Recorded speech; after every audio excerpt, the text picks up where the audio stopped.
Good evening, ladies and gentlemen. Tonight, Lady Esther presents the Screen Guild Players in Dragonwyck, the 20th Century-Fox picture based on the book by Anya Seton Chase. It stars Vincent Price as Nicholas, Teresa Wright as Miranda, and Glenn Langan as Dr. Turner. The Lady Esther Screen Guild Players in Dragonwyck.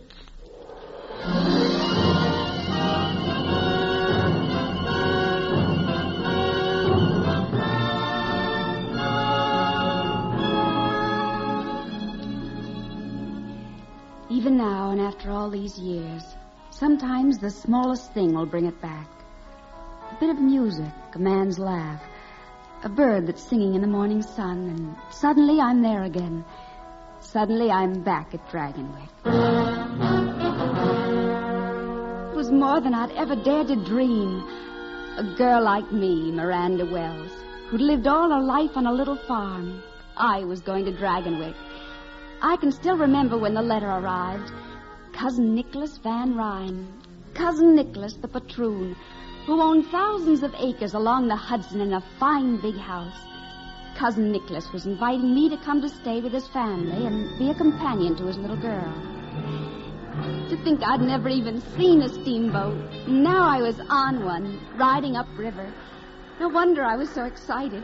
No wonder I came running along the deck, and Cousin Nicholas, I saw it. Some of the passengers pointed it out. I saw Dragonwyck. I notice you've taken your bonnet off. Oh, I was so excited. Cousin Nicholas, how can you sit there so quietly? I should think that seeing Dragonwyck would be more thrilling to you than anyone. Nothing could be thrilling that is shared with so many other people. Did you like what you saw? Oh, I'm afraid I've run out of words. I've said beautiful so often. Every now and then you say golly. I prefer beautiful. I'll try to remember. Do you mind if I keep off my bonnet just a minute? The breeze feels so wonderful against my face. If you wish. Thank you. Now tell me about Dragonwyck. How many rooms? I've never counted them. And a lot of servants? I've never counted them either. Golly. I mean, Cousin Nicholas, am I hopeless? Too bad you have to wear a bonnet. The breeze must feel very wonderful indeed with a face as beautiful as yours against it. It was very strange the way he said it, and I might have puzzled over it more, but there was all the excitement of arriving at Dragonwyck. The great spacious house, the servants in livery. I was too awed to notice little things. The way I was greeted by Cousin Nicholas's wife. Welcome to Dragonwyck, child. I hope you'll be happy. Nicholas, did you remember to bring the pastries? And the first time I found myself with little Katrine. I don't love my Mama and Papa. They don't love me either. And yet Cousin Nicholas was so gentle with his wife, so thoughtful and considerate, and so kind to the child. I thought no more about the little things until that night. I remember that Magda, the housekeeper, was getting me settled in my room. It's a lovely room, Miss Wells. I hope you'll like it. I'm sure I will. Listen. The harpsichord? That's Miranda Van Ryn playing. Sometimes he sits alone and plays for hours. It sounds so gay and yet sad somehow. Yes. It was brought here by his great-grandmother, Azield. Azield? Is that a Dutch name? Oh, she wasn't Dutch. The old Miranda brought her in New Orleans. That's her portrait that hangs over the harpsichord. Oh, she was beautiful, wasn't she? And very young. About your age. And not much older when she died. She died so young? Why? They say he never loved her, never wanted her at all. He just wanted their son. And when the child was born, he kept him from her. He forbid her to sing and play. He broke her heart and drove her to... What? Well, they say she prayed for disaster to come to the Van Ryns. And she swore that when it came, she would be here to sing and play. She killed herself in that room at the harpsichord. Oh, that's just kitchen gossip. Oh, no doubt. Of course, I've never heard Azield play myself. They say in the kitchen that you can never hear it unless you've got Van Ryn blood in you. But the Minier will hear it, and Katrine. That's utter nonsense. Oh, of course.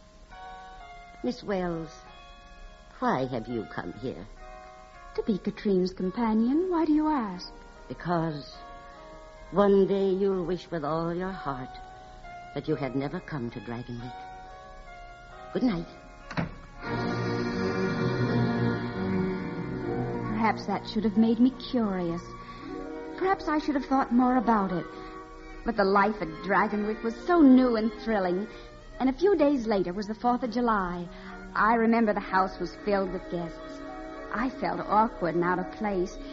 And then, as though to tell me I was welcome, Cousin Nicholas unlocked the conservatory and took me in to show me about.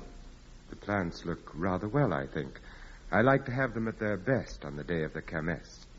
Dr. Nicholas, what exactly is the kermesse? A very old custom.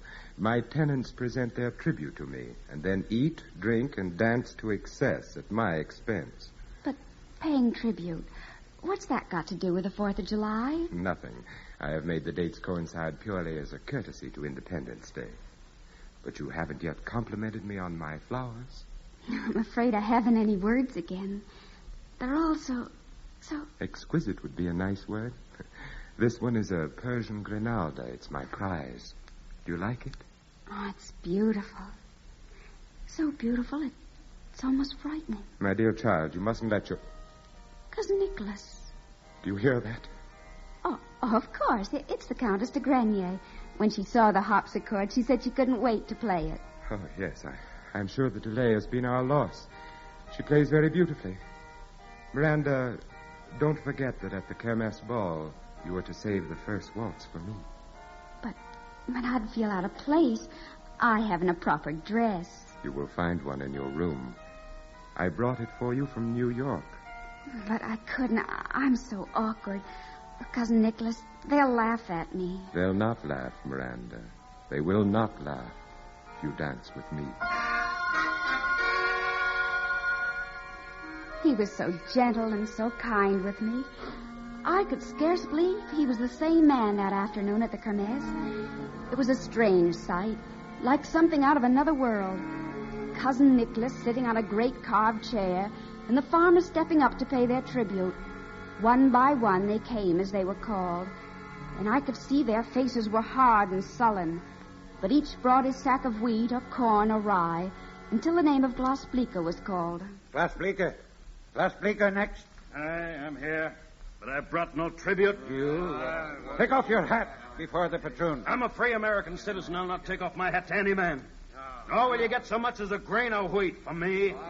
Glasblica, do you mean to farm my lands and make no return for the privileges I allow you? Your lands? You hear that, man? His lands. Why, the Bleekers have worked the hill farm for 200 years. And for longer than that, the Van Ryns have owned it. We paid the worth many times over, and you know it.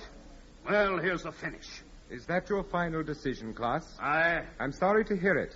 But since you feel that way, I order you to leave my land by tomorrow noon. Now, will the rest of you men come forward, please? I have something to say. I'm tired of listening and talking and listening. I'm going to do something now. I saw his knife flash in the sun. I saw a man jump in front of him. I saw the quick, sharp struggle, and when it was over... Mr. Van Ryn, I have his knife. Klaas will do you no harm. How fortunate, Dr. Turner, for him. He just lost his head, that's all. He doesn't want any violence any more than the rest of us. Dr. Turner, you presume to speak for all of these men? And is that because whatever ideas they may have in their heads, you put them there? That's nonsense. These men are not alone. The anti-rent movement has swept New York State. Man, take your head out of the sand and help solve this problem peacefully. Because it's got to be solved, peacefully or not. Listen to me. Listen to me, all of you. Just what is it that Dr. Turner wants you to want so passionately? It has an assortment of highly romantic names. The rights of man, life, liberty, the pursuit of happiness. But do you imagine they will all be yours with the title to a few acres of soil?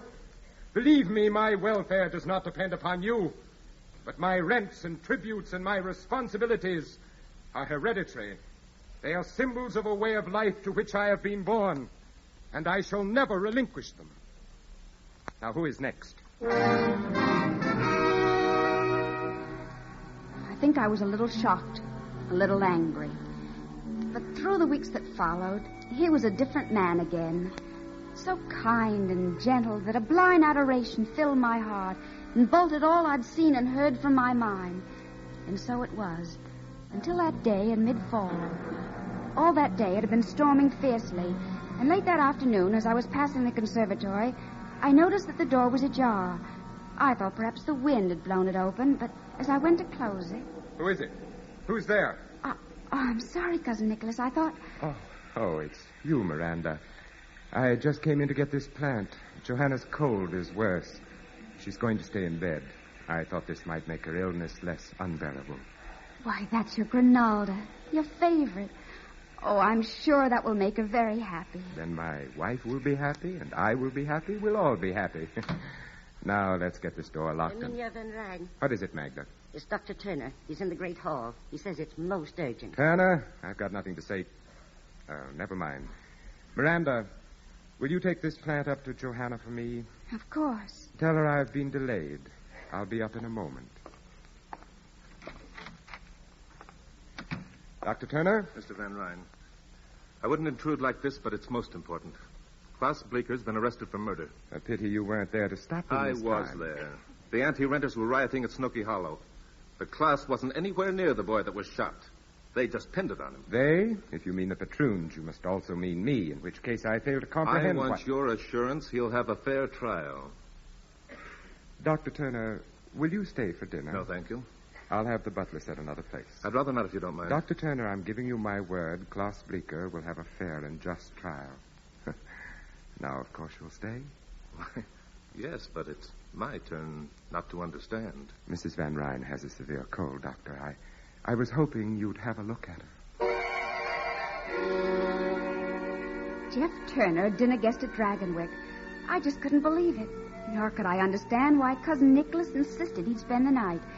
Perhaps it was thinking about that kept me awake. Perhaps it was something else. But toward midnight, I heard a noise on the landing outside my door. And when I went to look... Oh, I like that. I like it. It's pretty. Katrine, why aren't you asleep? I don't want to sleep. It's so beautiful. What is? Don't you hear it? Such a pretty song. From down there. Darling, you've been dreaming. Oh, no. It's a lady. She's singing and playing the harpsichord. Katrine. It's like a lullaby. But it must be funny because sometimes she laughs. There. She's laughing now. Miranda, I don't like it anymore. I'm afraid. Make her stop, Miranda. Darling, it's no one. Really, it isn't.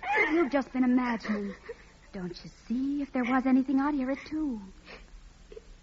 It stopped now. Of course it has. It never started, really. Come along now. Back to your room. No more bad dreams.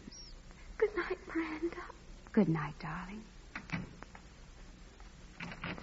Miss Miranda. Magda, what is it? Miss, you better get them in here. Go get the doctor. Magda, what's happened? It's Mrs. Van Ryn. I went in to make her comfortable for the night. I went to straighten the pillow and... What? She's dead.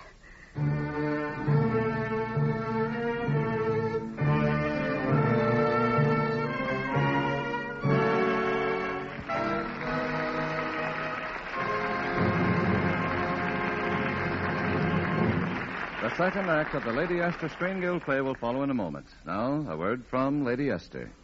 Suppose you could consult the leading skin specialists of this country.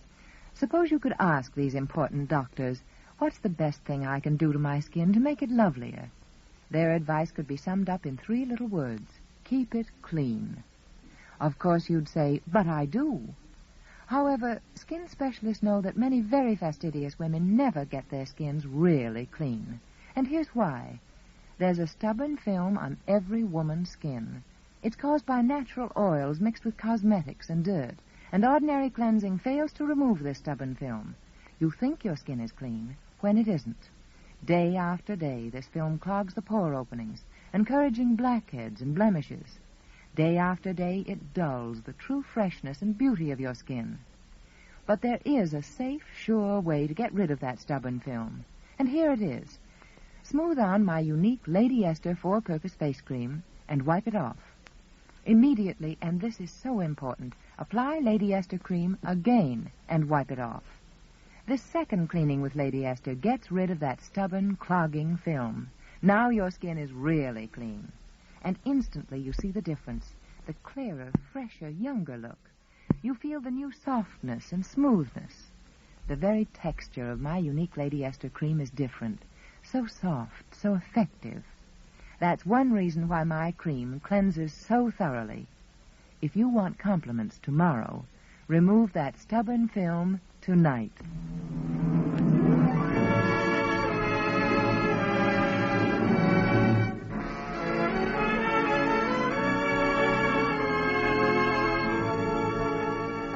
And now, Lady Esther presents the second act of Dragonwyck, starring Teresa Wright, Vincent Price, and Glenn Langan.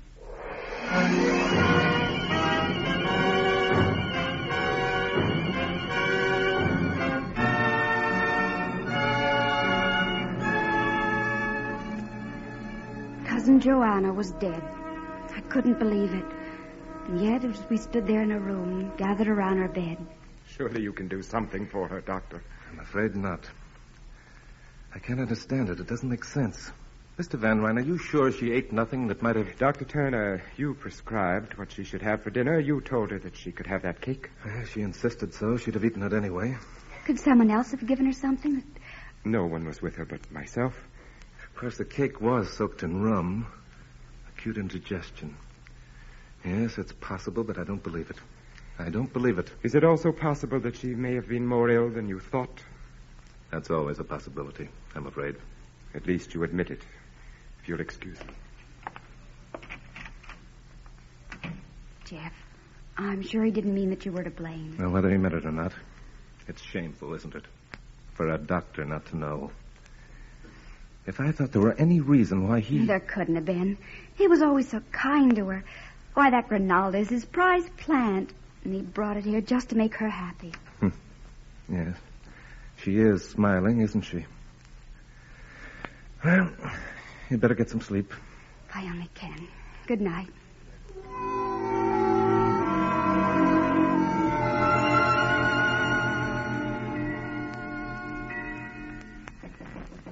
Yes? There was a light under your door. May I talk with you? Of course. I can remember how that same chapel bell rang on the day that Johanna and I were married. Johanna laughed and said that it was a heavenly bell that would ring for us until death. You were very happy together. Yes. Until Katrine was born. Then we knew that Johanna could have no more children. That I was never to have a son. That there would be no more Van Ryns after me. I wish I could help you. I want to so much. Do you? Do you really? Miranda.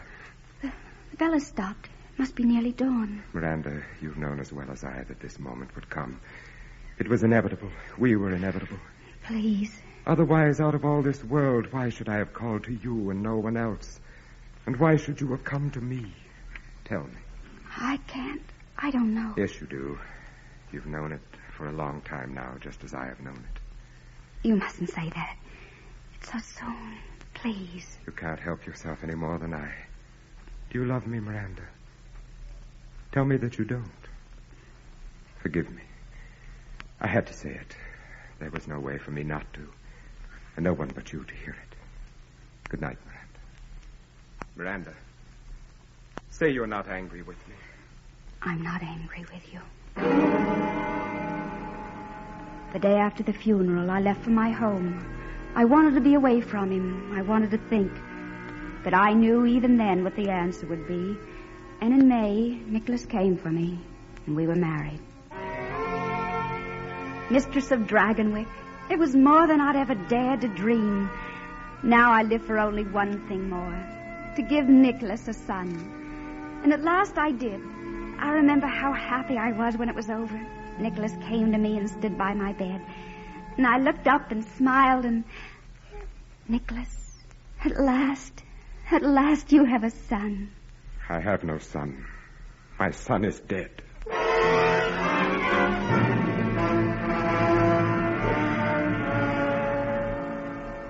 Magda, he's still in the tower room? Yes, Mrs. Van Ryn. How long has it been this time? More than a week, without a word or a sound. The last time it was 10 solid days with no... Magda. I'm sorry, ma'am. I'm sure it isn't pleasant for him. And what is it for you? I don't know, Magda. I'm going up to find out.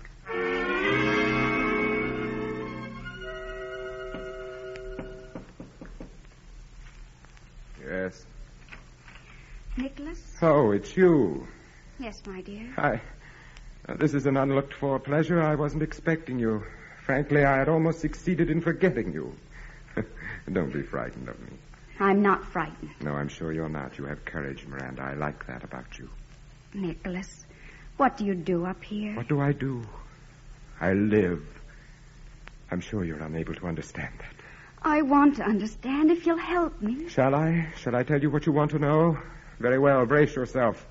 Prepare to have your God-fearing, farm-bred morality shaken to its core. You see, I am what is vulgarly referred to as a drug addict. Why? What? No tearful reproaches. No attempts to save me, to regenerate me. Why have you found this necessary? Because I had to set free something within me. Something that ever since I can remember has been like a rock caught in my heart and my brain, pushing at me, choking me. Why not put it in the simple way, Nicholas? You're just plain running away. As simple as that. I know you better than you think. You've always run away whenever you've come up against something unpleasant, something you couldn't change, like the rent laws. Or the death of my son. Our son. Get out. Nicholas, let me help you. I don't need to be helped. Help me, then. Please don't shut me out like this. Let me be unhappy with you and happy again. Let me be part of you. Let me love you and love me, too. Get out. I'm sorry, Nicholas. I had to try.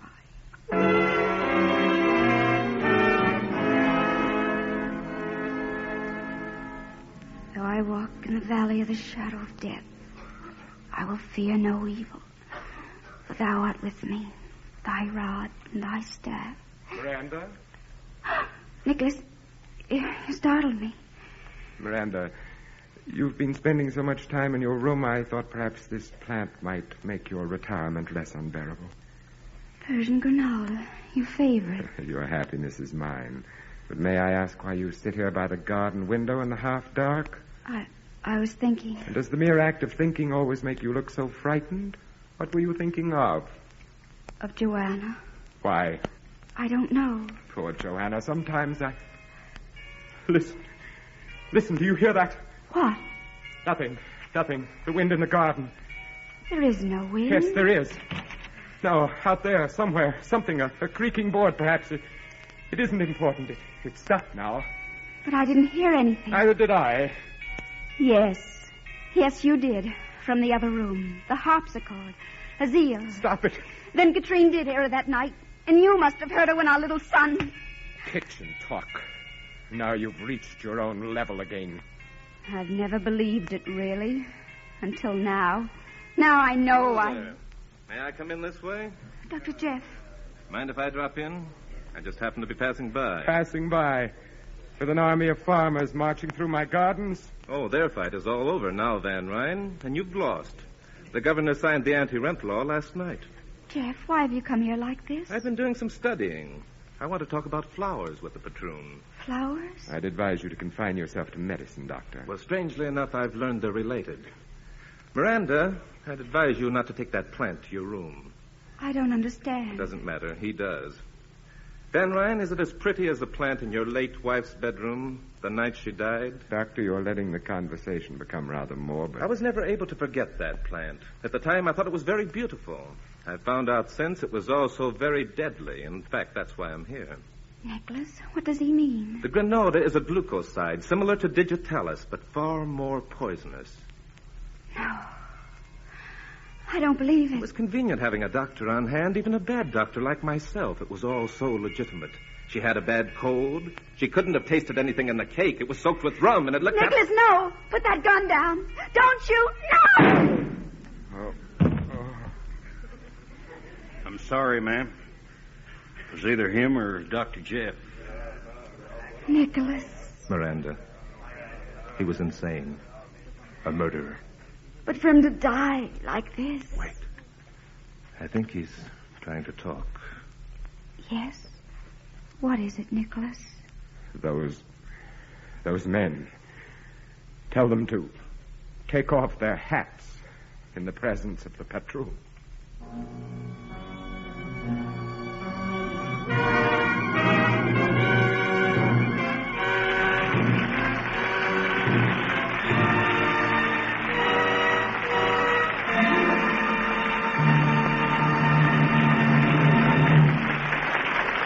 Thank you, Glenn Langan, Vincent Price, and Teresa Wright for an absorbing performance. We hope you'll be with us again soon.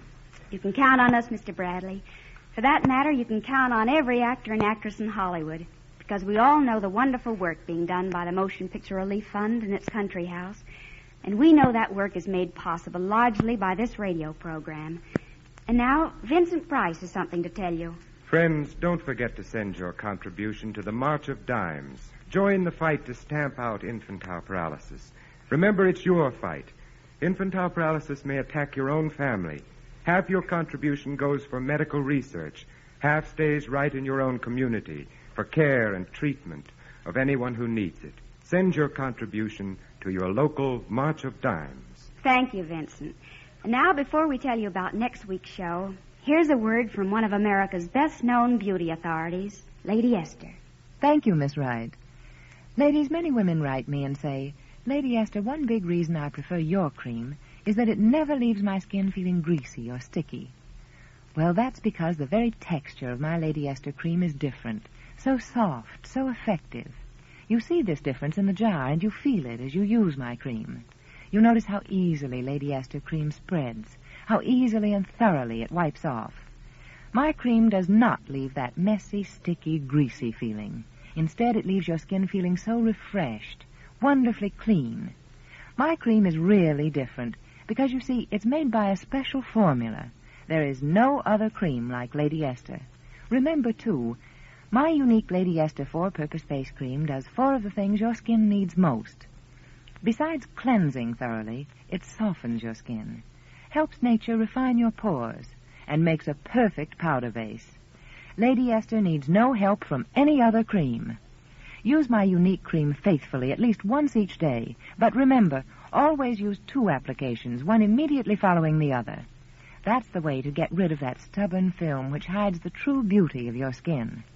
That's the way to give your skin its best chance to build new loveliness.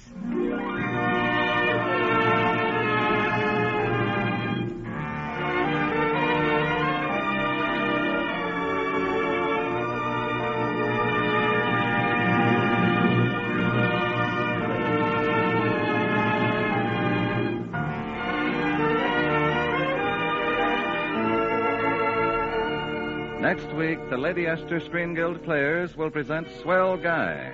It will star Anne Blythe and Joseph Cotton. Be sure to listen, will you?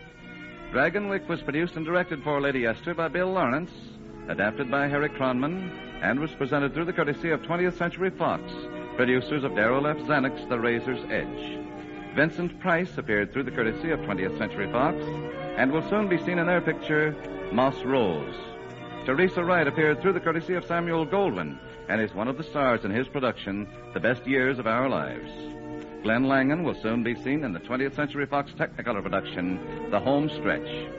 Music on tonight's program was arranged and conducted by Wilbur Hatch. Tonight's Lady Esther Screen Guild play is being heard by our servicemen and women overseas through the worldwide shortwave and network facilities of the Armed Forces Radio Service.